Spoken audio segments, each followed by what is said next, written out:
پروردگار میرے نبی کریم علیہ السلام نے اپنی امت کو مایوسی سے منع کیا. فرمایا رب سے دعا مانگو تو اس طرح نہ مانگا کرو, یہ مشکات میں حدیث ہے. فرمایا یوں نہ دعا مانگا کرو کہ یا اللہ دے چاہے نہ دے. فرمایا رب سے مانگو تو پورے شوق سے مانگو, عرض کرو یا اللہ دے تو ہی ہمیں عطا فرمائے گا, مالک عطا فرماؤ. فرمایا ذوق سے مانگو, جذبے سے مانگو. ہمارے ہاں استاد دو قسم کے ہوتے ہیں. ایک ٹیچر کی ڈیوٹی ہے اسکول جانا, اس نے کوشش کرنی ہے کہ اگر کوئی موقع مل جائے بھاگنے کا تو اسکول سے نکل جاؤں, کوئی چکر چل جائے. تو میں بھی چھوٹا سا استاد ہوں, تو استاد ناراض نہ ہو مجھ سے, سمجھ لیں میں اپنی تربیت کے لیے بات کر رہا ہوں. تو کسی طریقے سے نا کوئی چکر چل جائے, کوئی فارم چلو مل جائے, سائن کرانے چلے جاتے ہیں, کوئی ایسا چکر چل جائے صحیح نکل جائے. یہ ایک استاد ہے. ایک استاد ہے, اس سے شوق ہے, اسے ذوق ہے پڑھانے کا. وہ جب دیکھتا ہے نا کہ یہ کچھ بچے کمزور ہیں تو وہ کہتا ہے تم نے سیکنڈ ٹائم میرے پاس بیٹھنا ہے, مفت بغیر ٹیوشن. میں نے دیکھے ہیں یہ لوگ, میں نے دیکھے ہیں استاد اوور ٹائم دیتا ہے. ٹھیک کہہ رہا ہوں جی میں, دیتے ہیں جناب, دیتے ہیں. کچھ بچوں کو استاد کہتے ہیں تو گھر آ جانا. یعنی ایک استاد ہوتا ہے تو پرجوش استاد ہوتا ہے. ان دو لوگوں میں فرق ہے. اقبال کہا کرتے تھے اگر کوئی شعیب آئے میسر تو شبانی سے کلیمی دو قدم. کہتے تھے دعا کرو کہ حضرت موسیٰ کلیم کو کوئی حضرت شعیب علیہ السلام جیسا مل جائے. کوئی مل جائے نا ایسا تو وہ پھر تازگی پیدا کر دیتا ہے. تو کچھ پرجوش. امام مالک رحمت اللہ علیہ کے ایک شاگرد کہتے ہیں کہ میرے استاد جو تھے وہ بڑے پرجوش تھے علم پڑھانے میں, شوق ہوتا ہے پڑھانے کا. یہ کچھ لوگ جمعہ پڑھاتے ہیں تو کچھ کہتے ہیں کہ ہم جمعہ آ گیا تو کی کرنا ہے. ہمارے شاگردوں میں بھی سی ہیں, رات کو پوچھتے ہیں. ایک سے میں نے آج سویرے پوچھا, میں نے کہا بیٹے آج تو جمعہ پڑھانا ہے کی تقریر کرنے کے اندر استاد جی ڈیسائیڈ نہیں کیتا. تو میں کہ تو بڑا مولوی تھا نہیں ڈیسائیڈ کیتا, میں آتے 8 دن پہلے ہی ڈیسائیڈ کر لینا کیونکہ مجھے تو تیاری کرنی پڑتی ہے. بڑا علم ہوتا ہے نا لوگوں کے پاس, تو ڈیسائیڈ نہیں کرنا, بیٹھیں گے تو فر بات جاری ہو جائے گی.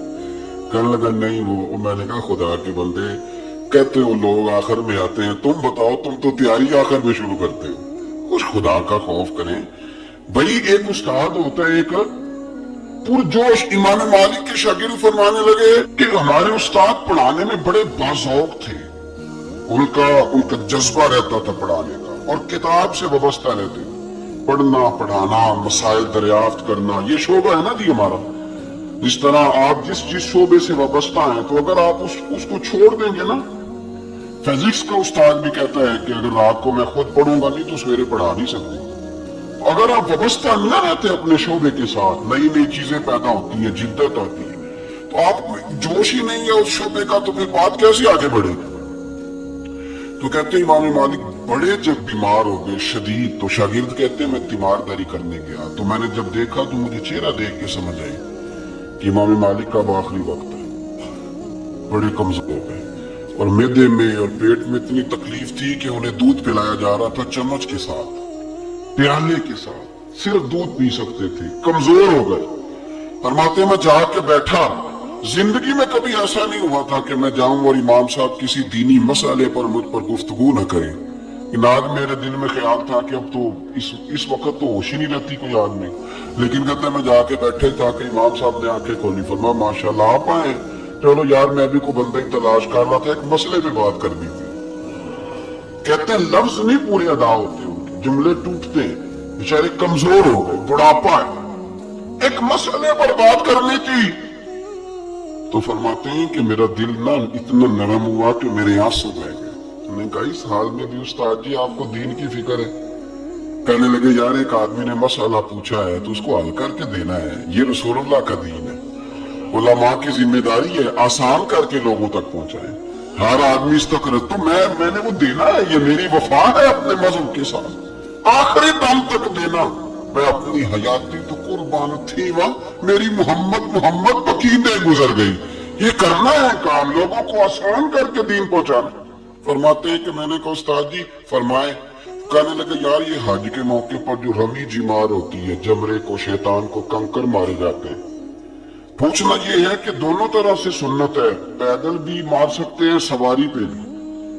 تو یہ بتا کہ پیدل افضل ہے یا سواری پہ افضل ہے. تو کہتے ہیں میں نے کہا استاد جی میرا خیال ہے پیدل افضل ہے، لوگوں کو تکلیف کم ہوگی۔ تو کہنے لگے نہیں تو نے غلط کہا، کھانا نہیں کھایا جا رہا، لیکن اب استاد ہیں تو جوش کتنا ہے۔ فرمانے لگے تو نے غلط کہا۔ کہتے ہیں میں نے کہا پھر استاد جی سواری پہ افضل ہے اگر پیدل افضل نہیں۔ کہنے لگے نہیں تو نے پھر بھی غلط ہی کہا۔ کہتے ہیں میں نے کہا حضور دونوں طرح غلط ہے تو صحیح کیسے ہے؟ فرمانے لگے بیٹے اگر اس بڑھاپے میں بھی میں مسئلہ بتانے میں تیزی نہیں کرتا، تحقیق کرتا ہوں، تو نے جوانی میں تیزی کرنی شروع کر دی، سوچے نہیں بات کو فٹافٹ بیان کر دی کہ اگر یہ نہیں تو یہ حکمت والا ہے، اس کو سمجھنا پڑتا ہے، حکمت کے ساتھ پھیلتا ہے۔ کہتے میں نے کہا استاد جی حکم کریں پھر آپ بتائیں کیسے افضل ہے۔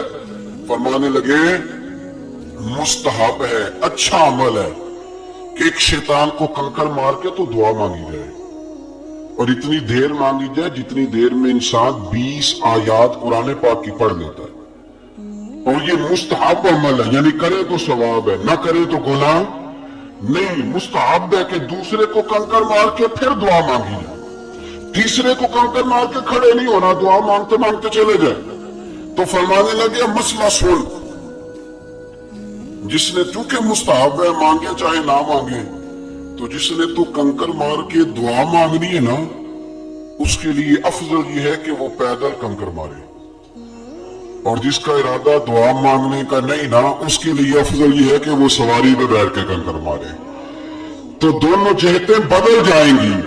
فرماتے ہیں اس بڑھاپے اور کمزوری میں میں نے امام مالک کی وہ فقاہت دیکھی، اور فرماتے جب فارغ ہو کے نا امام مالک سے میں باہر نکلا، سلام لے کے میں دروازے پہ پہنچا تھا، ابھی کمرے کے دروازے پہ امام صاحب نے بلند آواز سے کلمہ پڑھا اور ان کی روح پرواز کر گئی۔ بلند آواز سے کلمہ پڑھا، روح پرواز کر گئی۔ اتنا دین کا جذبہ، شوق، اتنا طبیعت کے اندر درد دین کے لیے کہ آخری وقت تک مسائل دین میں غوطہ زنی، کس طرح کر کے امت کو آسان دین پہنچایا جائے۔